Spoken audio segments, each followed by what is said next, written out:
Over the last couple of years, you've seen all kinds of instances where there have been a lot of coaches crossing the line, and it makes all of us take a step back and think about what we're doing and how we're doing it, and that's probably good for sports. For you personally, does that happen often when you have to check yourself and be like, okay, like immediately, or is it okay, that was too? Yeah, certainly. I mean, I would tell you that I doubt there's a coach out there that hasn't said something at some point over the course of their coaching career, if they've been doing this a long time, that maybe, if they step back and look at that, might not have been the best thing to say. I might have been more attacking that young man than I should have been. And some of it's to grab attention. Some of it is at the end of the day, none of us, I tell our guys all the time, nobody wants to go out there and make you feel bad. Our job isn't to make you feel bad, but we do have to point out mistakes that you're making that might make you feel bad, because we're doing it in a way that we're doing it in front of other people sometimes, and so you're going to naturally get a little embarrassed. And it's a fine line, certainly. And certainly all of us, I think, have to be careful of that, and are more mindful now than ever because of what's happened these last few years. Can collectively the ACC this year, with the entry of UNL coming into the league now, is the ACC as a whole, it's arguably the best conference in this country, but can it be, or will it be, the new Big East, and can it be an 8, 9, even a 10-bid league? Well, I think it has to be, or it's going to be hard on coaches, to be honest with you. I think they'll be changing coaches left and right. They've already started doing it. You see a lot of coaches,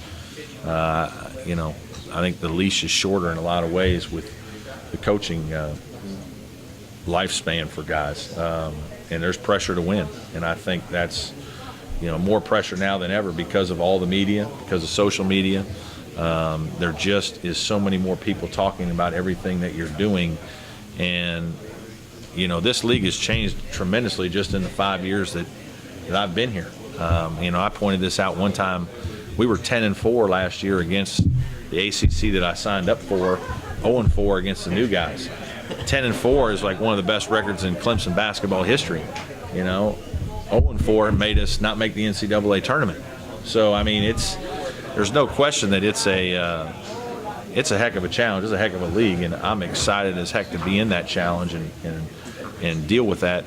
But it's as good as it's ever been. We've got Hall of Fame coaches. We've got storied programs. You have really got to play good basketball and have a culture of commitment in your program if you're going to be successful. Brad, you alluded to how the fans kind of embrace you guys at the end of the year, towards the end of the year, those games in the NIT, the big game, things like that, electric atmospheres. You won 23 games last year. They're expecting 33 games this year. I mean, is it fair to say that maybe without a KJ that there's a chance for, stasis or not moving forward in order to get better? Well, I think certainly you have to be realistic. I'm not one of these crazy goal setters that has 9 different things on the board. Dabo has some things that he kind of his standard stuff that he kind of goes with. I really try to look at each team and as we grow as a team, develop some things together. We certainly have talked about wanting to take the next step and make the NCAA tournament, but we're doing it without the best player on our team, and so I still think it can be done, certainly, because I think we've got a lot of guys in place that can take steps forward. I don't know that any one guy is going to do what KJ did. I don't foresee us having a first-team All-ACC player. I think we can have some guys that can certainly have big years, and they're going to need to have big years, and it's going to need to be multiple guys. We can't just have Landry take a big step. We have to have Landry and DeMarcus and Rod if we want to really do big things this year, and I certainly think that's possible.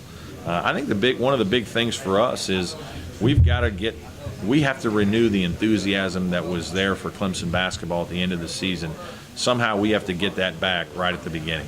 We have to get our fans in Little John in November, in December, behind this team, rallying around this team early to help us win games and help us build confidence going forward. I think that's a big part of our success is how we start this season.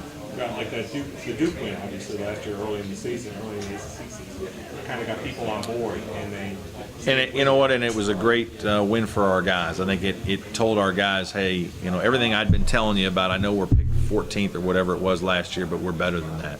and we'll do better than that if you'll listen to us and follow through. And 2 days later, we'd gotten smashed by Florida State, and there's always a little bit of uneasiness, especially with young guys.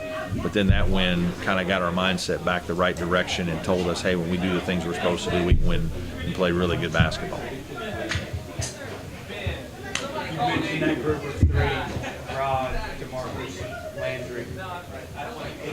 Is there a guy in particular you're looking for to kind of become the fourth guy in that? You know what? It's too early to tell. I think Jerron Blossom game could be that guy. I think he certainly has an opportunity to be that guy. He got a lot of minutes last year. If he can shoot the ball well, I think he certainly